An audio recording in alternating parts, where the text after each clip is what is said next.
Good morning पिला माने केमिति अछ भलरे अछ तो और ठीक अच्छे तुमको कौन भल लगे पिला माने कहलो देखी बहुत दिन पर देखा कौन भल लगे कहलो गप ना गीत गोटे कहवा मजालिया गप गोटे कहवा बुझिपार आ मन देकी तुम टे शुण भल लगे मत कह बर्तमान जमीती परिवेश प्रदूषण घटुची बर्तमान जमीती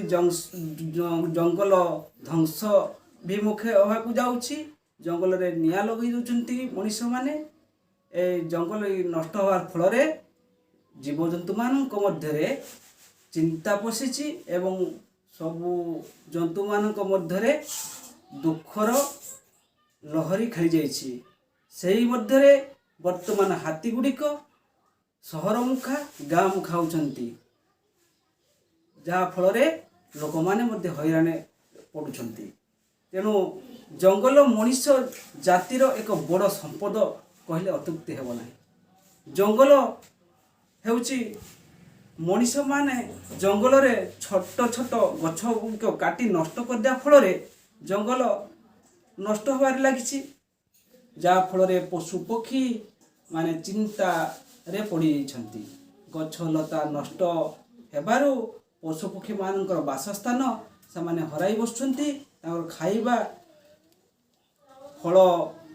पत्र गुड़िक अभाव हेबा द्वारा से माने कौन कले ना से माने गाँ सहर मुखा हबारे लगी तेणु यही असुविधा किपरि दूर हेबो ताको मध्यरे भालाणी पड़िला तेणु यहाँ सुविधा किपरि करिबा जंगल को आमे सुरक्षा किपरि दबा तेणु ए जंगल नष्ट फल शिकारी माने पशि विभिन्न प्रकार लोक माने को द्वारा हैरान हेउथिबा पशु पक्षी मान मध्य चिंता बढ़िला एवं से त्राही त्राही कले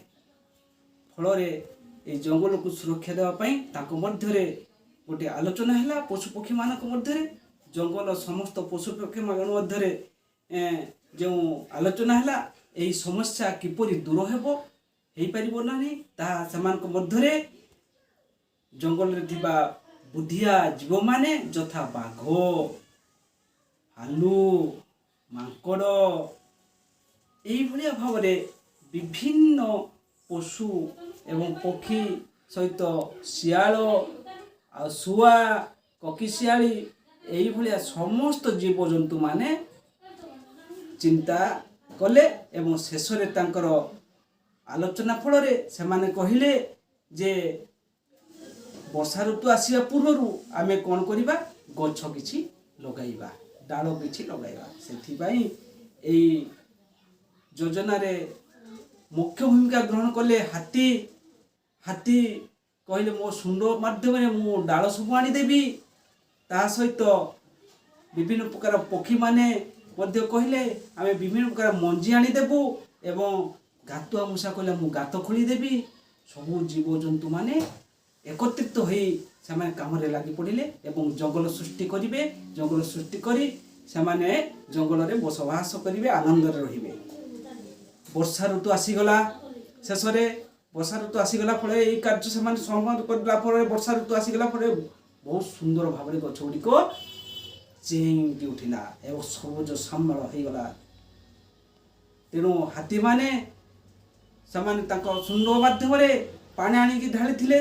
ढालिया फल बंचेक रखी जो वर्षा ऋतु आसला से गछ गुड़िक सुंदर भाव बढ़िबारे लगिला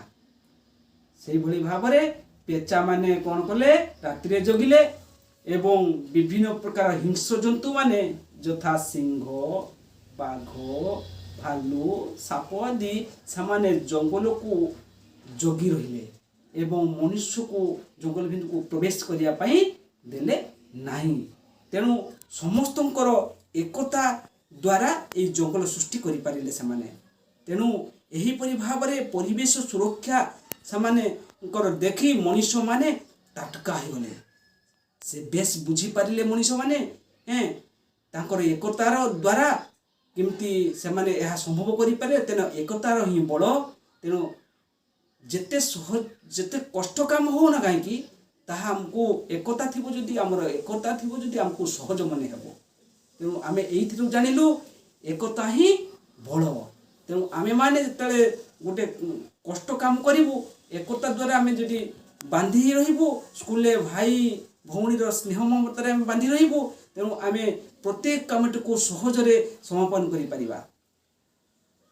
ତେଣୁ ପିଲାମାନେ ଗପଟି ମୋର ସରିଲା। ତୁମମାନଙ୍କୁ କେମିତି ଲାଗିଲା ତ ପରବର୍ତ୍ତୀ ପିରିୟଡ଼ରେ ମୋତେ ତୁମେମାନେ କହିବ, ଏଇ ଗପଟାକୁ ମନେ ରଖି କହିବ। ତେଣୁ ଆଉ ଗୋଟେ ମଜା କଥା ଶୁଣ। ଥରେ କ'ଣ ହେଇଛି ନା, ଅତୁଲ ଭଳି ଗୋଟେ ପିଲାଟା ଥିଲା। ସ୍କୁଲରେ ପାଠ ପଢ଼ୁଥିଲା, ସ୍କୁଲ ଯାଉଥିଲା ଏବଂ ଦିନେ କ'ଣ ହେଇଛି ନା ସେ ଡେରିରେ ସ୍କୁଲରେ ପହଞ୍ଚିଛି। ଡେରି ହେଇଗଲା। ସାର୍ ପଚାରିଲେ, କିରେ ଅତୁଲ ତୁମର କାହିଁକି ଆଜି ଡେରି ହେଲା? ଅତୁଲ ସେଠୁ କହିଲା, ସାର୍ ମୁଁ ବାଟରେ ଆସିଲା ବେଳେ ରେଳ ଲାଇନ୍ ପଡ଼େ, ରେଳ ଲାଇନ୍ ଫାଟକ ବନ୍ଦ ଥିଲା ଏବଂ ସେଠି ଲେଖା ହେଇଥିଲା, ଆରେ ଗାଡ଼ି ଆସୁଛି ଦେଖିକରି ଯାଆନ୍ତୁ, ଧୀରେ ଯାଆନ୍ତୁ, ଦେଖିକି ଯାଆନ୍ତୁ। ଏଇସବୁ ମୁଁ ଦେଖିଲା ପରେ ମୁଁ ଟିକେ ଅଟକି ଗଲି। ତେଣୁ ମୁଁ ଗାଡ଼ି ଲେଖା ହେଇଛି, ମୁଁ ଗାଡ଼ିଟାକୁ ଦେଖିକି ଆସିବା ବେଳକୁ ମୋର ଲେଟ୍ ହେଇଗଲା ସାର୍। ସବୁ ପିଲାମାନେ ତା କଥା ଶୁଣି ଫେଁ କରି ହସିଦେଲେ। ତାଙ୍କୁ କେମିତି ଲାଗିଲା ରେ? ଭଲ ଲାଗିଲା ନା ନାଇଁ ଗପଟି? ଠିକ୍ ଅଛି, ଆମେ ଆଜି ଏଇ ଗପଟି କହିଲା ଫଳରେ ତୁମେମାନେ ଶୁଣିଲ ଏବଂ ପରବର୍ତ୍ତୀ ଶ୍ରେଣୀରେ ଯେତେବେଳେ ମୁଁ ଆସିବି ଏଇ ଗପଟିକୁ ତୁମେ ମୋତେ ଶୁଣାଇବ।